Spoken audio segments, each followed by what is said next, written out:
Hola amigos, ¿cómo están? Soy Edmundo Sugasti, el biblioguero. Me da muchísimo gusto que esté nuevamente conmigo. Vamos a ver tres puntos básicos ahora. Uno, algunos datos relevantes de la Biblia. Dos, de dónde viene el nombre.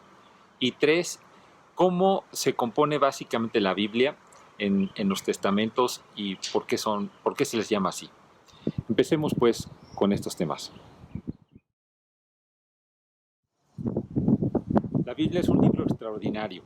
Es un libro que se ha escrito a lo largo de 1600 años. Fue escrita por más de 40 autores muy diferentes, desde pescadores y campesinos hasta filósofos y reyes. Fue el primer libro traducido. La versión Septuaginta se tradujo en el 250 a.C. aproximadamente, del hebreo al griego. Es el libro más traducido del mundo. Se ha traducido a 700 idiomas en forma completa y en forma parcial a cerca de 3.400 idiomas. Fue el primer libro impreso por Gutenberg y es el libro más impreso por mucho. El libro Guinness estima que se han impreso cerca de 5.000 millones de ejemplares. Le seguirían el Corán con unos 800 millones y Don Quijote con unos 500 millones. Y sin duda, pues es el libro más influyente y conocido del mundo. La Biblia misma nos dice en Mateo 24:14, y será predicado este evangelio del reino en todo el mundo, para testimonio a todas las naciones. Y bueno, pues vemos claramente que de esta forma así ha sido. Nos dice también en Marcos 13:10, y es necesario que el evangelio sea predicado antes a todas las naciones. Y creo que con esto pues es algo que definitivamente se ha estado haciendo. Veamos ahora por qué se le llama Biblia. Viene del griego ta biblia, que quiere decir los libros, porque es más bien una colección de libros, más que un solo libro. Este nombre de Biblia viene de la ciudad de Biblos, una ciudad fenicia que ahora está en Líbano, en donde se comercializaba papiro, materia prima para hacer documentos, libros. Este término se empezó a usar por Clemente de Alejandría, un filósofo y teólogo que empezó a utilizar este término durante el siglo II después de Cristo.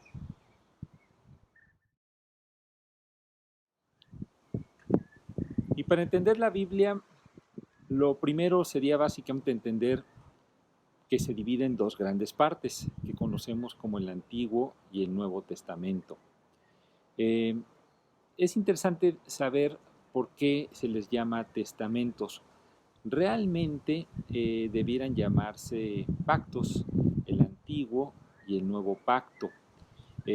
La palabra de pacto utilizada en el griego original en el Nuevo Testamento era diateques, y esa palabra significa básicamente pacto, un acuerdo entre partes, en este caso un acuerdo que Dios hace con la humanidad. Sin embargo, en la traducción al latín, para la versión Vulgata latina, tradujeron el término como testamentum. Se dice que podría ser porque de alguna manera fue el legado que Cristo estableció con nosotros en la última cena, pero es un argumento débil y en todo caso no aplica para el Antiguo Testamento. Eh, es un argumento débil porque, bueno, Cristo murió pero resucitó, no es que sea un legado nada más de alguien muerto, como normalmente es el término, no solo ahora, sino antes, de testamento, testamentum. Entonces, ya nos quedamos con esa palabra, pero realmente para entenderlo más claramente sería el antiguo y el nuevo pacto. Y bueno, entendiendo primero lo que sería el antiguo pacto o antiguo testamento, fue el que Dios celebró con el pueblo judío en lo que se conoce como la Torá. Torá es una palabra hebrea que se traduce en nuestras versiones normalmente como ley, pero realmente quiere decir enseñanza o instrucción. Eh, La Torá básicamente vendría siendo lo que en la Biblia cristiana se conoce como Pentateuco y se compone por lo que son los libros de Génesis, Éxodo, Levítico, Números y Deuteronomio.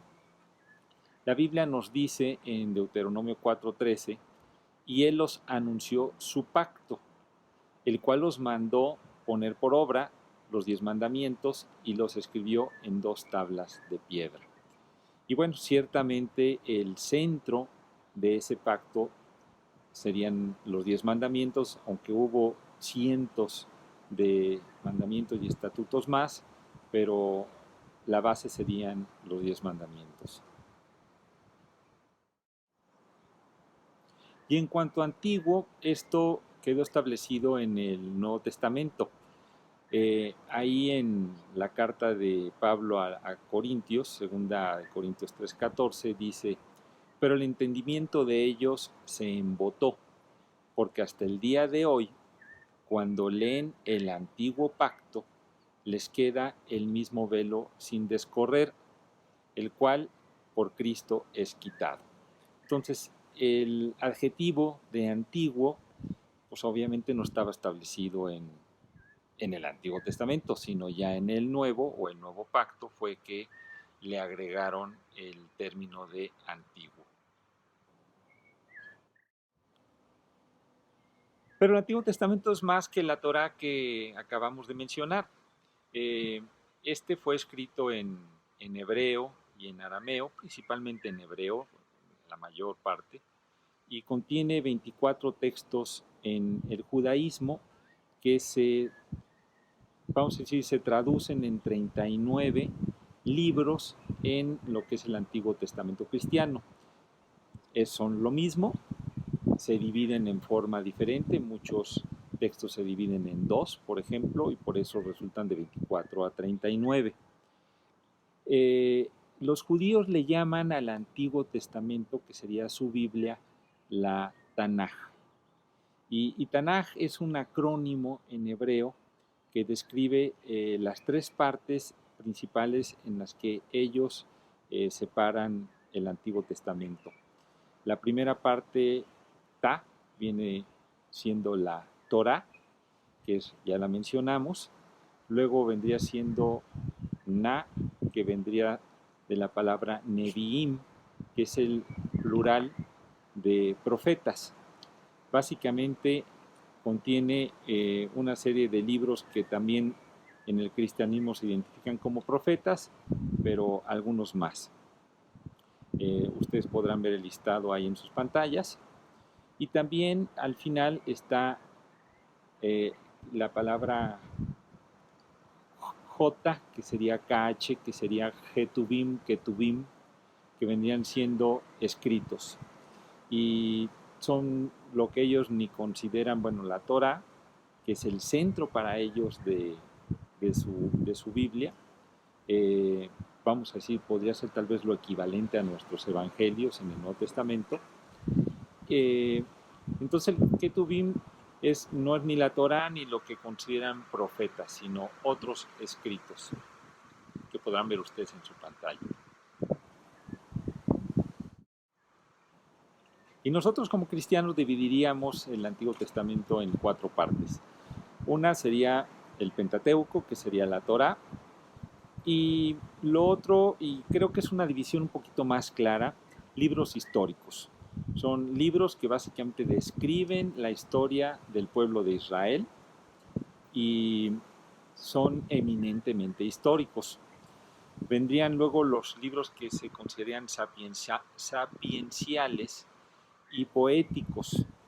Sapienciales porque transmiten sabiduría, como es el libro de Proverbios, y poéticos porque están escritos en verso. Y finalmente los libros proféticos, que son los libros que son eminentemente proféticos. Y digo eminentemente porque en realidad la Biblia toda contiene historia, poesía, sabiduría y profecía, las 4 partes. Sin embargo, sí podemos discernir ciertos libros que se enfocan más en esas partes de la Biblia. Muy brevemente mencionaré, porque esto es objeto de otro tema, que el Antiguo Testamento tiene diferencias entre lo que serían las denominaciones protestantes, la católica y la ortodoxa. Las denominaciones protestantes tienen exactamente los mismos libros de lo que sería la Tanaj o Biblia judía. La Iglesia Católica, por otro lado, agregó otros libros que estaban incluidos en la eh, versión Septuaginta, que mencionamos que fue la primera traducción, y como estaban varios libros ahí incluidos, se incluyeron, y por un lado algunos los denominan como apócrifos, pero en términos católicos se denominan como deuterocanónicos, que vendrían siendo como canónicos en segunda ocasión. Y la Iglesia Ortodoxa, que bueno, pues hay griega, rusa, en fin, todavía agrega otros libros más al Antiguo Testamento. Y hablando del Nuevo Testamento, así como en el Nuevo Testamento se menciona el pacto anterior como antiguo, también en el Antiguo Testamento se menciona ya el nuevo pacto. Eh, en el libro de Jeremías, en 31:31, dice: vienen días, afirma el Señor, en que haré un nuevo pacto con el pueblo de Israel y con la tribu de Judá. Entonces, ya esto es un solo pasaje, hay muchas otras profecías y pasajes que lo mencionan, pero aquí vemos claramente cómo desde el antiguo ya se estaba mencionando y previendo un nuevo pacto. Ahora, en el Nuevo Testamento, en Mateo 26-28, dice: porque esto es mi sangre del nuevo pacto que por muchos es derramada para perdón de los pecados. Entonces aquí queda identificado ese nuevo pacto. También hay muchos otros pasajes que lo dejan claro, pero bueno, estos son solo un ejemplo en el que Jesús nos indica que su sacrificio en la cruz y su posterior resurrección vendrían a establecer ese nuevo pacto. Y finalmente mencionemos muy brevemente cómo se compone el Nuevo Testamento. Básicamente se compone en 5 partes.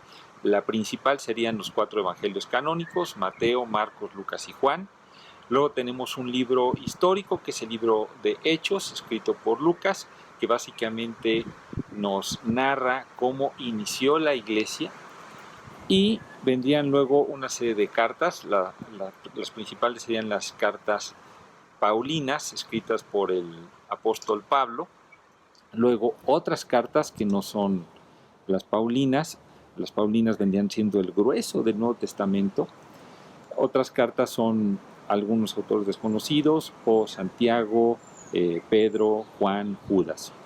Y finalmente un libro que es el libro de Apocalipsis, que es un libro eminentemente profético.